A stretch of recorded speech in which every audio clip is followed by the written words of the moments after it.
My name is Mia, and I'm 34 years old.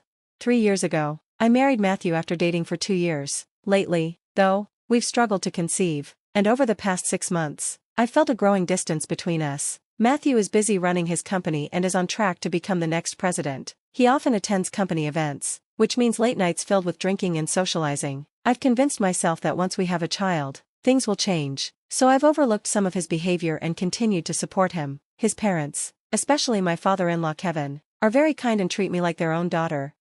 One evening, while preparing dinner, I received a text from Matthew. "I've got a drinking party tonight, so I won't need dinner. Not sure what time I'll be back." It was a familiar, disappointing message.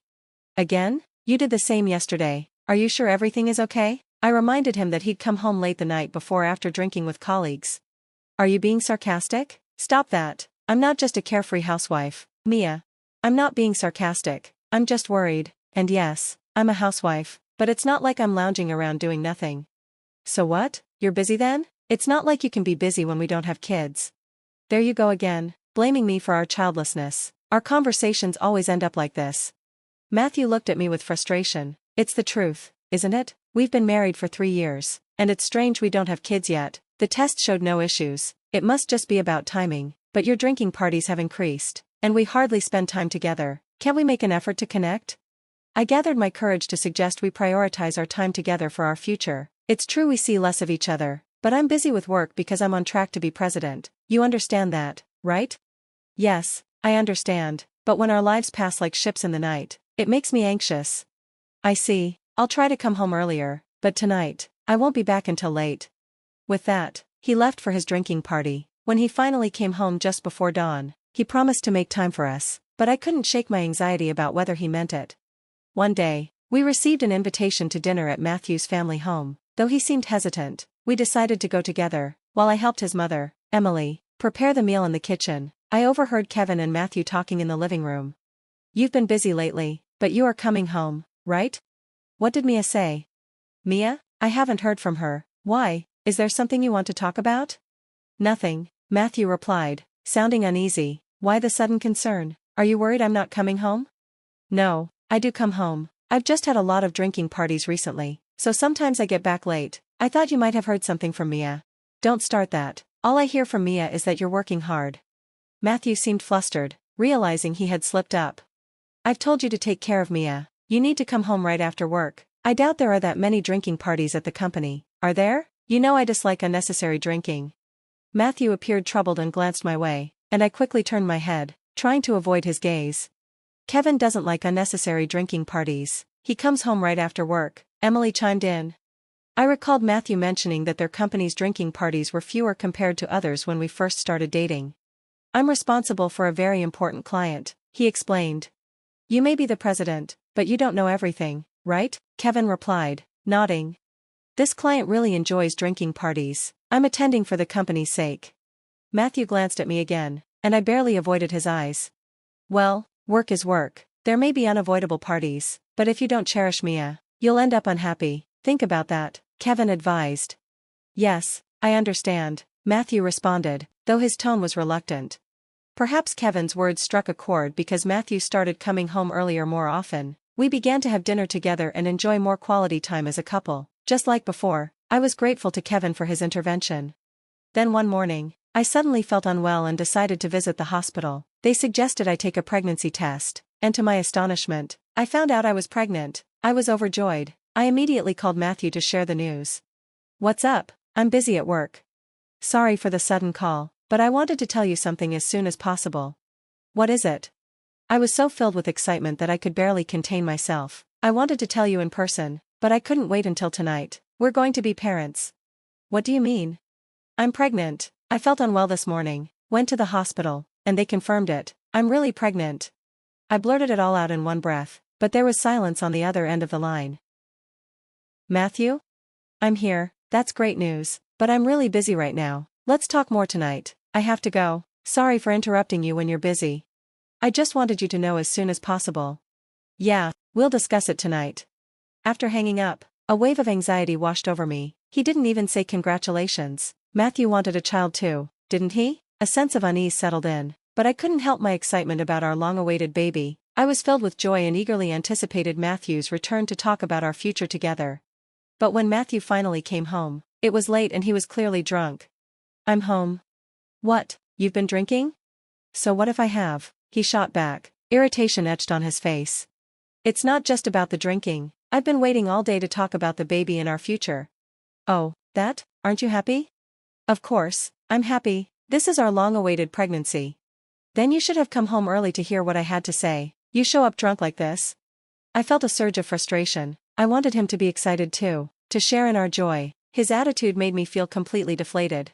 "What? I came home early, didn't I? I could have stayed out all night, but I thought about you and decided to come back." "Stayed out all night? Why would today be an overnight stay? If you really thought about me, you wouldn't have gone drinking in the first place." "Do you want a divorce then?" I froze, shocked by his sudden mention of divorce. We'd argued before, but we had never discussed separation. "Divorce? That's not something you bring up when we've just found out we're having a child." "True, Mia, but let's be honest, you can't divorce me, can you? Your parents have a small business barely enough for them. My dad's company is much bigger, you know that." "Why are you bringing up my dad's company?" "Because if we divorce, you'll have nowhere to go. Your dad's company isn't thriving, and it could be in trouble soon, right?" "That's not true. I've heard dad's company is doing well, and why do you keep insisting that's the issue? It's not." "Doing well, that company?" I felt my anger rising at his dismissive words. "Mia, you need to understand that if you divorce me, you'd be in a tough spot, do you get that? So whether I drink or come home late, you can't complain, and don't expect me to take on childcare responsibilities. I'm busy with work. I'm going to be the next president, remember? You need to handle everything." Matthew snapped back, frustration clear in his voice.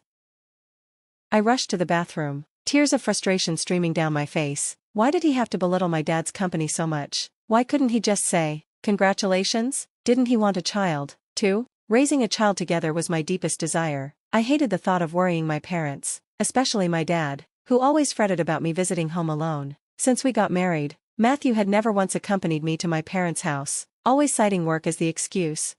I convinced myself that once the baby arrived, he would step up and embrace his role as a father. We tried to forget the night he came home drunk and moved on, but soon it became clear that Matthew was slipping back into his old habits. His late nights were becoming more frequent, and it felt as though we had reverted to the time before the pregnancy. I had hoped to cherish our moments together before the baby's arrival, but instead, we were back to barely communicating, and he kept coming home late. One day, Kevin invited us to go shopping. When I announced my pregnancy, my in-laws were overjoyed and kept asking about my health. "Mia, how are you feeling?" Kevin greeted me as soon as I arrived.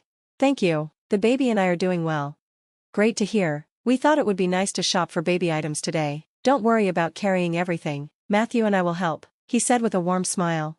Matthew, as usual, seemed reluctant. He had gone drinking the night before and returned home at dawn, but he couldn't refuse his dad's invitation. Shopping with the baby in mind was enjoyable, and before I knew it, our cart was overflowing with items. Kevin initially offered to pay, but since he had already purchased the larger items, we insisted on covering this trip ourselves. I pushed the cart to the register. "How much would you like to pay?" the cashier asked. "Just put it on my card, please," I replied, but then an unexpected sound rang out. "I'm sorry, but this card isn't going through." Panic surged through me as I called Matthew over. "I don't understand, my card isn't working, could you use yours for now?" Without saying a word, Matthew took out his card and paid. Afterward, I asked, "What's wrong with my card? Your card worked just fine a moment ago." His reply was shocking. "It's been cancelled because we're divorced." Time seemed to freeze. I was speechless. After a moment, I managed to stammer, "Excuse me, you're joking, right?" "It's no joke, we're divorced. The papers have already been filed." "Wait, I don't remember signing any divorce papers." "Don't you recall that big fight we had? You signed the divorce papers I brought." Suddenly, Matthew's words triggered a memory of a heated argument early in our marriage when I had signed something in a fit of anger. We had made up the next day, laughing it off as a moment of madness. Kevin and Emily stared at us, wide-eyed and shocked. "Do you remember now?" Matthew pressed. "I can't believe you kept it all this time." My anger was boiling over. Just then, Kevin, who had been rendered speechless, finally spoke up. "We're done." I noticed Kevin was shaking. "Dad, are you okay? What do you mean, we're done? You really filed those divorce papers?" Kevin's expression was one of rage. "I did, they've been processed. Things haven't been good between us for a while. Mia got pregnant during that time, but I just can't do this. Once love is gone, It doesn't return. You're trying to act tough, our baby is about to be born. That's true, but it can't be helped, can it? I don't feel love for you anymore. I'm sorry to both of you, Mom and Dad, but please understand my selfishness, Matthew added, leaving them speechless and appalled. My heart felt like it might burst from the shock. I worried about the stress this could put on my pregnancy. I asked Kevin to call me a taxi and decided to go home. Kevin's face was pale as Matthew silently watched me leave. Once home, I couldn't stop crying, unsure of what to do. Hours passed, and I remained in a daze. Suddenly, my dad called. Mia, are you okay? Where are you? He sounded panicked. It seemed Kevin had reached out to him. I'm coming to pick you up now. Stay put. It's okay, just leave him to me. For a moment, I wasn't sure who he meant by him, but I assumed it was Matthew. Dad arrived quickly to pick me up, and I returned to my parents' house.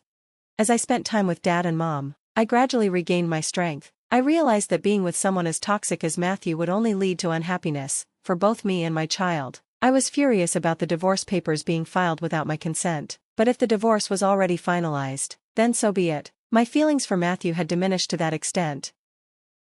I didn't want to check for messages from Matthew, so I kept my distance from my phone. Knowing this, Dad seemed to be in communication with Matthew's father. Through their exchanges, I learned about the truths Matthew had been concealing. When Dad confronted me with the facts, any lingering affection I had for Matthew vanished completely.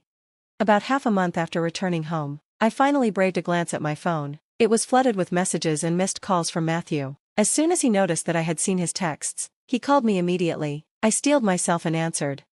Hello? Is this Mia? Finally got through. What do you want? He asked, his tone a mix of relief and urgency. I don't want to talk to you. Don't say that. I was really wrong that time. I was shocked and anxious when I suddenly heard you were pregnant. That's why I did what I did. I regret it now. Matthew launched into a string of excuses. Hearing him express regret was surprising, but I had no intention of starting over. Let's start fresh. Let's submit a marriage certificate again. We can raise the child together, he pleaded. Did you break up with your affair partner? My voice was colder than I intended. Did Dad tell you? I really am sorry. I regret it now. I've ended things with her. Matthew had been cheating on me even before I got pregnant. It started around the time I sensed our paths were diverging 6 months ago. His late nights were all lies, disguising his meetings with her, a junior at his company. My dad had discreetly hired a detective, worried about me, to confirm my suspicions. Later, I learned, if we get married again. What about your job?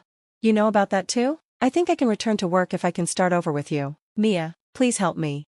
It turned out that Matthew's dad's company was in financial trouble, struggling with debts. He had turned to my dad for help. Dad's company isn't large, but he's consistently done reliable work over the years, ensuring steady business and financial reserves, Dad explained.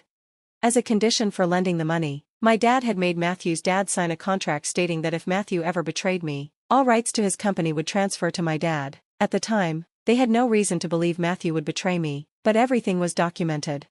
Now it made sense why Matthew's dad had been so affectionate toward me. He never thought his son would actually betray me. Furious with Matthew for divorcing me without consulting anyone, he had fired him from the company and told him to leave the house. Matthew was trying to reconcile with me to avoid the fallout. I have no intention of marrying you again. I will never forgive what you did, cheating and hiding it, abandoning me when I got pregnant, and filing for a divorce on your own. But I'm truly sorry. It's unfair for our child to grow up without a father. I'll make sure to pay child support and alimony. I have nowhere to go, no job. What am I supposed to do now?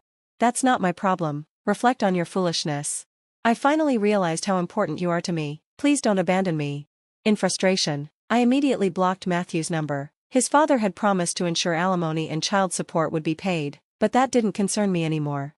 Since then, I've been living with my parents. I started working as an office clerk at my dad's company. My belly is growing, and I'm due next month. My parents and colleagues are warm and supportive, and I'm grateful to be back in a nurturing environment. Acknowledging his son's betrayal in the contract with my dad, Matthew's father began preparations to transfer the company. However, my dad had no intention of taking over. The money has been repaid, and I can't manage 2 companies, he said with a chuckle. Meanwhile, Matthew, cut off by his family and fired from his job, struggled to make ends meet with part-time work. As for me, I'm focusing on enjoying my job and life with my child, hopeful that this happiness will continue.